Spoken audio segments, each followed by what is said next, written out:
Beginning, the war beyond Earth. It was the year 2137. Humanity had colonized the moons of Jupiter, built cities inside asteroids, and launched wars across the void. The so-called expansion wars had turned entire worlds into graveyards of metal and ash. Elias was stationed on Titan, Saturn's largest moon, part of the third orbital division.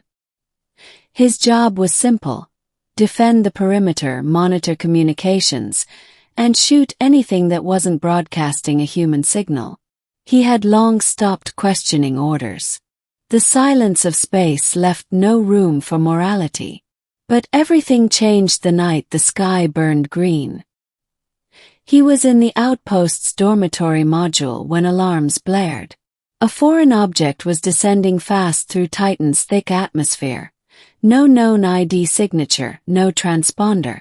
The object crashed 5 kilometers from the base, deep into the methane plains. Command sent out a drone first, then lost contact almost immediately. Elias volunteered for retrieval. He wasn't brave, he was just numb. Maybe he wanted an excuse to leave the base, to breathe air that didn't taste like recycled despair. He took an atmospheric rover and headed toward the coordinates. The landscape was endless orange fog. Static lightning flashed across the horizon.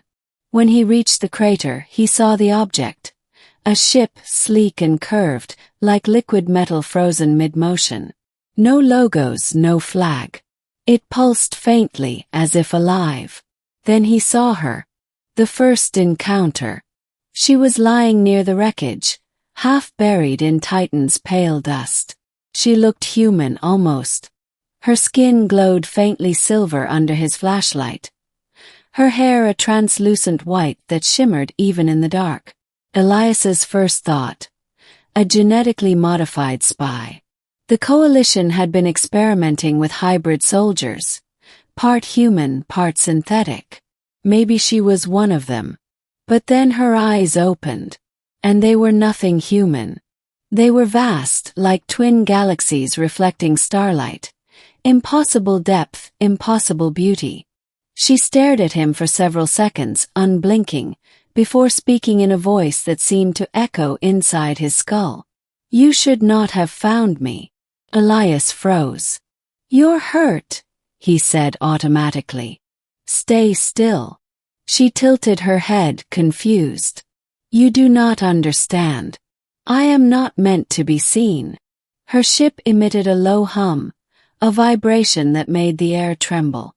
Then it flickered, its surface disintegrating into fine dust that rose into the air and vanished. "What the hell?" Elias whispered. The woman turned her gaze to him.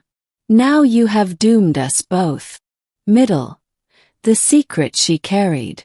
Elias brought her back to the outpost despite every regulation screaming against it. He told the guards she was a survivor from a coalition crash, and his commanding officer didn't question him. Titan was full of strange anomalies, and nobody wanted more paperwork. He placed her in a sealed medical bay. The base's scanner couldn't identify her species. Her cellular structure shifted every few seconds, adapting to environmental stress. It was as if her biology refused to stay still. When she woke again, she looked calmer, almost curious. "You live in iron walls," she said, studying the ceiling. "You breathe filtered air. And yet you call yourselves free." Elias frowned. "Who are you?" She hesitated. "I am called Serai." He tried to ask where she came from, but she only answered, "Beyond the veil of Orion." He thought it was metaphorical, until she began describing a world that shouldn't exist. A place between galaxies, where energy flowed like rivers and life was born from light itself.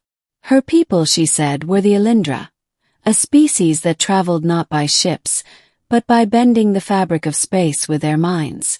"I crashed because I interfered," she confessed.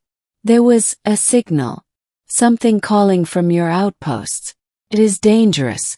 I came to stop it." Elias stared at her. A signal. What kind? She looked him in the eye, her expression heavy. A summons. You are awakening something that should never wake. The warning. That night, Elias stayed in the medbay, unable to sleep. The more he watched her, the more he felt an inexplicable pull, a connection he couldn't explain. It wasn't just attraction. It was recognition. Like he'd known her from somewhere impossible. At 0300 hours, a transmission came in from command. Elias Kane. Immediate recall. Return with a specimen for central analysis. Specimen. The word made his stomach turn. He looked at Serai. She was awake, her gaze distant. They're coming for me, she said. And for what sleeps beneath this moon. What do you mean? Titan is not what you think it is, she said. It is a prison. Something buried deep within it once devoured worlds. My people sealed it here eons ago. But your signal, your mining drills, your machines, they have begun to stir it. Elias wanted to laugh it off, but the tremor that shook the base silenced him. Lights flickered. The ground vibrated beneath his boots. Outside, lightning tore across the horizon, green and violent. Command's voice blared through the comms. All units. Energy spike detected beneath Sector 9. Unknown seismic readings. Then the signal cut out. The awakening. Sirens wailed across the base. Soldiers scrambled, shouting over static-filled radios. Elias grabbed Serai's arm. We need to go. She didn't resist. It is too late, she murmured. It is waking. They ran to the hangar bay. Through the observation window, Elias saw the ground split open in the distance. A massive structure rose from beneath Titan's crust, black, shifting, radiating energy. It wasn't made of metal or rock. It looked alive. What the hell is that? Someone screamed. Serai's voice trembled. It is called the Aerethus.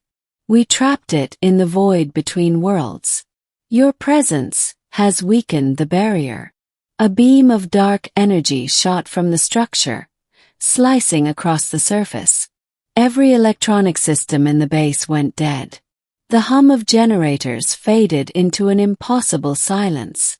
Voices, whispers crawling through the comms, through the speakers, through their minds. You called. We have come. Soldiers dropped their weapons, clutching their heads. Some screamed. Others just collapsed. Elias felt it too. An invasion inside his thoughts. A presence ancient and hungry. Serai grabbed his face, forcing him to look at her. Listen to me. I can stop it, but only if you trust me. What do you need? Her eyes glowed brighter. Ooh, you're mine. You are compatible. What does that mean? She didn't answer. Instead, she pressed her forehead against his. A surge of light erupted between them. The connection. Memories that weren't his flooded his brain. He saw worlds of crystal cities, oceans of energy, stars being born and dying in an instant. He saw Serai's people sacrificing themselves to trap the Aerethus within Titan's core, turning their own bodies into living seals. And then he saw her, Serai, alone watching her world fade, tasked with guarding the prison for eternity. When the vision ended, he was gasping. Why me? You are part of us, she whispered. Your species carries fragments of our essence. It was no accident that you found me. You are the key to finishing what we began. Elias looked at her, at the fear in her eyes, and realized the truth. She wasn't here by accident. She'd been drawn to him. And now, humanity's fate depended on what they did next. The decision. The Aerethus was breaking free. Black tendrils of energy spread across Titan's surface, disintegrating everything in their path. The atmosphere itself began to collapse.